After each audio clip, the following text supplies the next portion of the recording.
DJ PK, it's 97.5, the KSL Sports Zone, and we are joined now by David Locke, the radio voice of the Utah Jazz. David, good morning.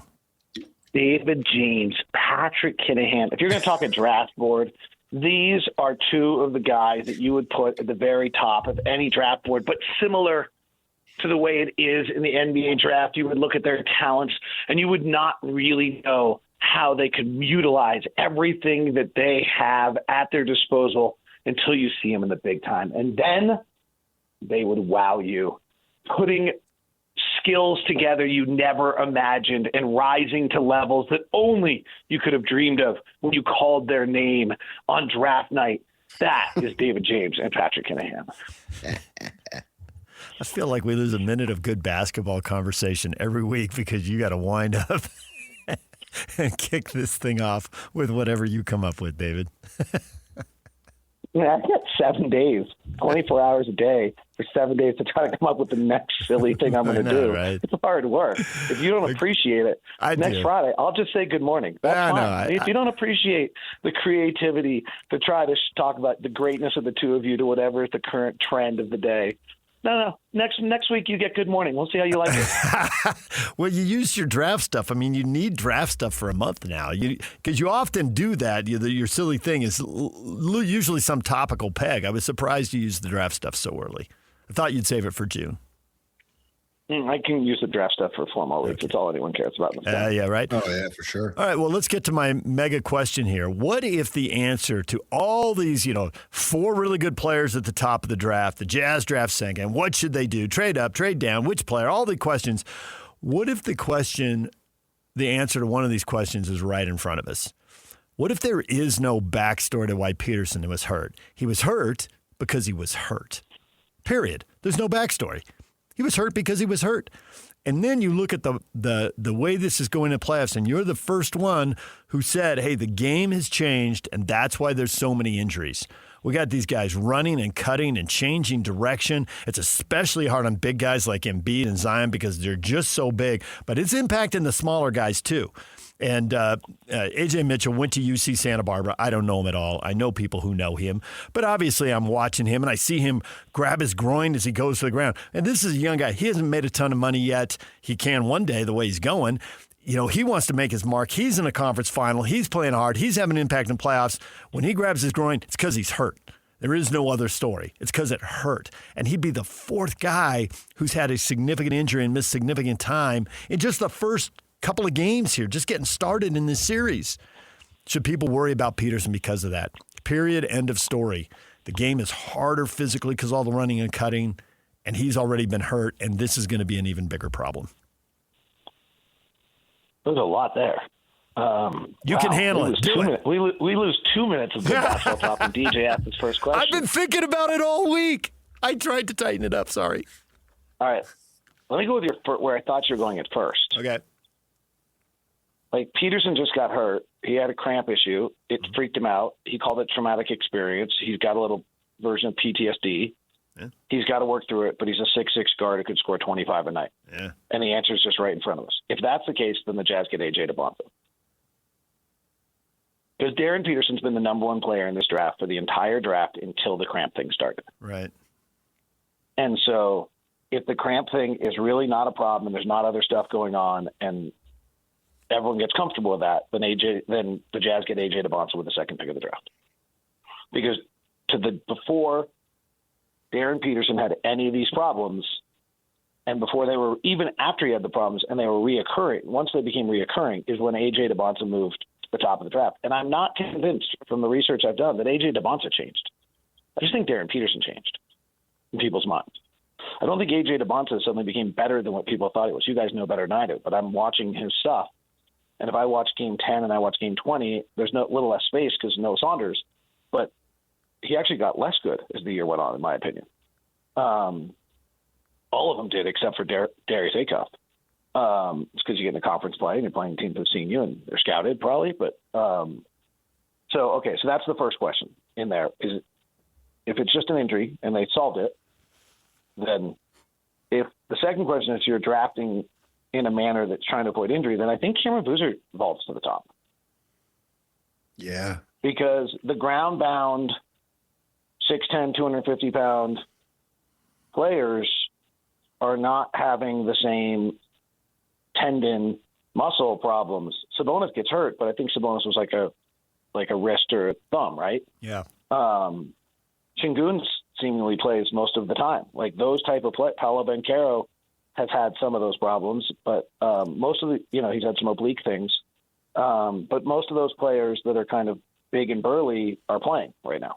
Jokic generally plays. He did have the awkward knee thing this year, but like that just happened. So, but I think the third thing is the injury issue, not tanking, not any of the 23 other things we talked about all year. The injury issue is the biggest issue in the NBA. And I don't know the answer. And I'm very concerned about it. And I think it's the biggest issue the league has, the same way the NFL has had weeks in which, you are starting 17 second string quarterbacks. And they've made rule changes. I don't know what rule changes we can make, but this is the problem. It's not load management. It's that you have to cover so much ground and we're playing so fast. Did you see how fast the first quarter of that Oklahoma City San Antonio game was? And they were coming off a double overtime 15-round Hagler-Hearns fight. Yeah. And then I couldn't believe it. I was watching the first quarter. I was stupefied that they were playing at that breakneck pace. I couldn't believe it. And you had coaches, I think 10 players played in the first quarter of that game. It's the most players, or 20 players played in the first quarter of the game. It's the most players played in the first quarter of a playoff game in like 10 years. You like Boozer because he can initiate the pick and roll. Is that not a fact? That is the most intriguing thing to me about him right now. I started a project where I'm watching the final 5 minutes of all these players' close games because I actually think the coaches tell you what they think they can do and can't do. And John Schreier went to Carlos Boozer at the top with the ball in his hands in a pick and roll a lot. And so it seems weird. Like, okay, well, the 6'9", 250-pound guy can't be the pick and roll guy. Okay, but the 6'8", 240, 35 guy, 250 guy in LA can do it, and the 6'8", 230-pound guy in Detroit can do it. So why can't the 6'10", 250 guy in Utah do it? He can. Will they draft him? Well, I mean, if Cameron Boozer, boy, that's going to be hard. Just go with Boozer. If Cameron Boozer can initiate the pick and roll, I think might be really offensively special. Like, and you think he can? He's the best. Again, another research project, and this one won't take long. I just haven't done it. But I think if you look back through Sabonis' career, who's a really good pick and roll handoff big, I think Sacramento's offense has always been close to top 10. If you look back at Karl Anthony Towns, kind of a big that can spread it, can really shoot it, I think his offense has almost always been top 10. Now, I'm not sure Boozer's your center, but I do think if you have a big that can spread the floor 5 out and be the fulcrum of your offense, I think you have a top 10 offense automatically, maybe even a top 5 offense, and none of them can play pick and roll. This would be the first one who can do it in that manner. That gets pretty fascinating to me. You jumped my next question. If Boozer's with a center who goes away from the rim, I just don't know that people can stop Boozer one-on-one. And I know he doesn't jump as well as most guys in the NBA, and I don't think it matters. I don't know that he reads everybody's feet and shoulders and the ball fakes and go left and right and a head fake. I just don't know that people can guard him one-on-one if he has space. They're going to need a second person. Right. I mean, you run a pick and roll, you invert the pick and roll, so that Keontae or Ace, the 1 or 2, comes and sets the pick, and Boozer's coming off the pick, and now they're switching 1 through 4, so now you have a point guard or 2 on Boozer, and you're able to and you're spread so that there's no help coming. Yeah. He kills that guy. It's what he did all college. Right, yeah. He kills that guy. Now, AJ might kill that guy too, frankly. Yeah, but that's not as surprising. I mean, AJ, as soon as you see him, you think that. But Boozer, don't underestimate him because he'll kill that guy too. He'll take him apart. Yeah, and I think about the one I think gets interesting in Will Hardy's offense is, so you start to run the off-ball screen for Ace Bailey or even Keontae George, somebody else has to be handling up top. We don't have a second ball handler, so this would be a little difficult if you're doing for Keontae. But, and Boozer goes and sets the pick, and they switch. Well, then Boozer just rolls that guy into the middle of the lane immediately. Like, you're just kind of playing a small pick and roll where he's now rolling a small into the lane, and then he can really score. So, I don't think he's going to have a hard time scoring. I do have I'm not going to lie. I watch him defensively, and it's like, oh, God. He's not that quick laterally. He's not getting off the ground. And, frankly, nor is Cade Cunningham or Luka Doncic, right? No. My podcast today is, comp Cade Cunningham and Cameron Boozer. It gets really interesting. It seems weird. It seems counterintuitive. But, who averaged more assists in college? Boozer.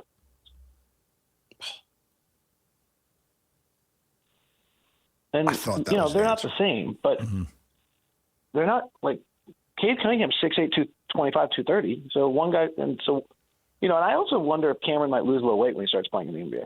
That's the other thought. I think he might go down. So I'm very intrigued by Cameron Boozer. Very intrigued. Yeah, I can see why. I think he's been a very good player for a long time. Seen him play many times because a lot of his games in high school were on television, and obviously Duke is always on television.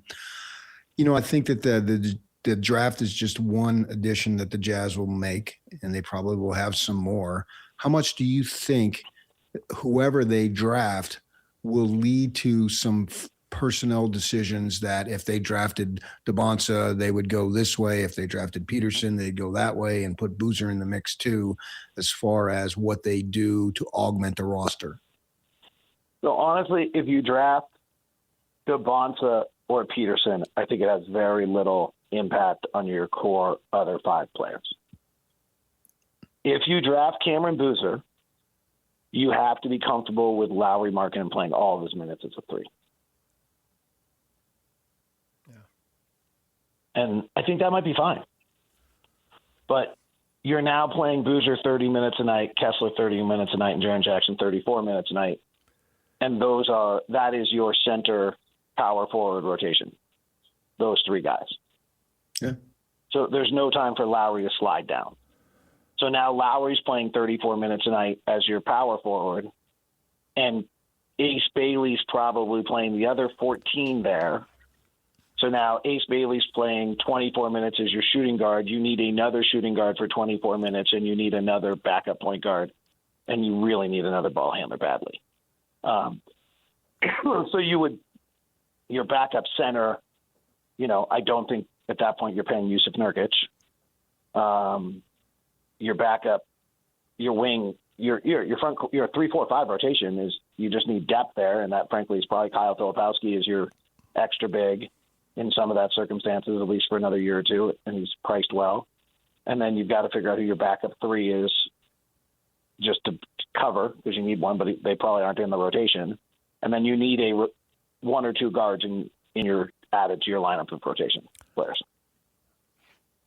If you're drafting Cameron Boozer. If you're drafting Darren Peterson, then you still need that guard. But Ace Bailey is now playing 24 minutes a night as your small forward, and probably 14 minutes, 12 minutes a night as a shooting guard. And Lowry's playing 24 minutes a night as a three, and probably 14 to 16 minutes a night as a four. And Jaren Jackson's playing the other ones, and then you're backing up with Kessler and maybe a backup center, or you're rolling Jaren over there for a few minutes a night. I'm very excited. Assuming the Jazz sign Kessler, I'm very excited to see what this looks like. We've never seen a Jazz team that has this kind of size and will most nights be much bigger than the opposition. We have seen skilled teams that are smaller achieve pretty well, both in the Boozer D. Will era and back in the Stockton Malone era, but they usually were giving up some size at key positions. This could be an enormous team, and I'm super intrigued. However, the one thing I have out there is, where we started this with the amount of injuries in the NBA. Kessler, Jackson, and Markkanen together played 21 years in the NBA, and together they've only been able to play 70 games in a season 3 times. Now, I know those numbers are impacted by tanking. I think you add them all up, 9 of the seasons have been impacted by tanking. And 4 more have been impacted by the shortened COVID season.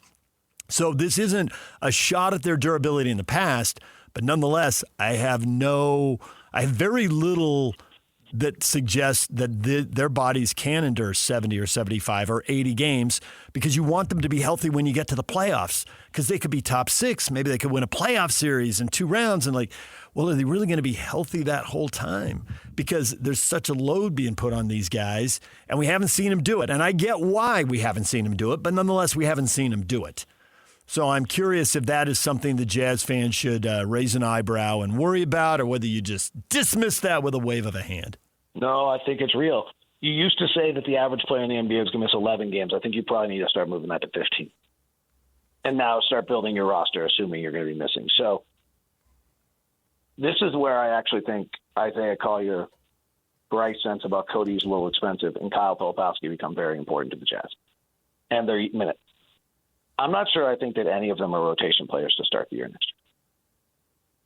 But I'm not sure that matters, because all these guys are going to be out. Like, if Flip is our 4th or 5th big, right? Let's say we draft Peterson or DeBonta, and Nurk comes back, and so you're Nurk and Kessler and Jaren and Lowry's your backup 4, and Lowry's your starting 3.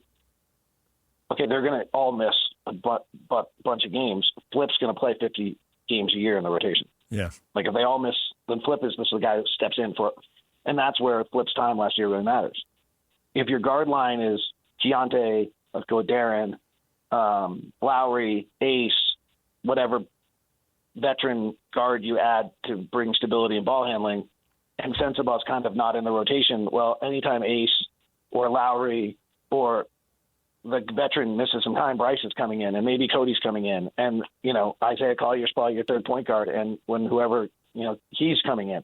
And those guys are going to be able to have to work their way back into the rotation, I would guess, to prove that they've made the strides they've had to. It's a very different world for them, but where all the minutes they've been given in the last 2 years are very important. David, we'll leave it right there for now. You're the man. Thanks for coming on. Enjoy. Tip of the hat, by the way. I know a bunch of those guys are working really hard. Like, the Jazz offseason program is than what Keontae did last year has leaked over, and these guys, the words I'm getting are these guys are working. Those guys they just all put out of the rotation are all working really hard to be in the rotation right now and deserve credit for that. Thank you, David. We appreciate it. We'll talk to you next week. Okay, bye. David Locke, radio voice of the Utah Jazz spring football tour. We're going to Arizona State. Chris Karpman, Sun Devil Source, 24/7 Sports, joins us at 9 o'clock right here on The Zone. Ready or not, summer is coming, and Wayfair's Memorial Day clearance is on now. Right now through May 25th, get up to 70% off everything home at Wayfair. Plus, score amazing doorbuster deals all sale long and surprise flash deals on Memorial Day. We're talking thousands of products at every style and budget. Now is the time to save big on must-haves for your patio, backyard, and beyond. These savings won't last, so don't wait. Shop Wayfair's Memorial Day clearance now through May 25th. Wayfair, every style, every home. Summer is all about freedom, fun, and growing up. And between the ages of 9 and 13, kids are starting to form their views about alcohol. With more independence, their still developing brains need more guidance and support than ever. That's why summer is the perfect time to stay connected and plan fun, safe family activities together. Research shows kids who spend quality time with their parents doing what they enjoy are less likely to drink underage. And when kids feel close to you, they're more likely to listen, especially when you set clear expectations. In fact, kids who drink before 15 are far more likely to struggle with alcohol later. This summer, create a no-bummer summer with fun, alcohol-free activities for your kids. Go to summer.parentsempowered.org to take a quick quiz and discover ideas tailored to your family. A little time together can make a big difference. For more information and to learn more about how to prevent underage drinking, visit parentsempowered.org.